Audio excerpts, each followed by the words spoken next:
While there's a lull, I thought I'd tell you a story about Pele, which was related to be an old colleague.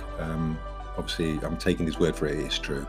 But obviously in the week that the great man has departed, I thought I'd tell you this story. So my friend, my former colleague Chris, was at a dinner where Pele was the guest of honour. It was in London, and he took his father-in-law, and they were in the hotel, got in the lift to go down to the dinner, pinged down a couple of floors, and Pele walked in.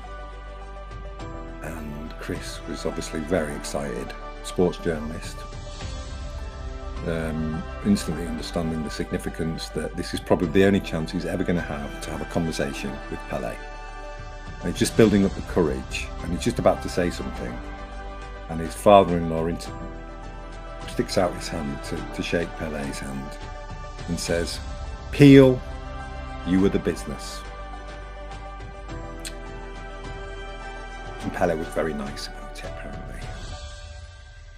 You can imagine how many people have wanted to shake his hand over the years. What a player. My dad was lucky enough to see him at Goodison Park in the '66 World Cup, and described it as an act of butchery as he was kicked off the park. He was essentially kicked out of that World Cup, which is pretty much why Brazil didn't get out of a group that contained, I think it was Portugal, Bulgaria and Hungary. I mean, it would never happen now. I mean, three of the strongest teams, Portugal, Hungary and Brazil in the same group, which sounds slightly ridiculous now, but that's what used to happen back then. I think there was only 16 teams in the World Cup, so you used to get those ridiculously strong groups.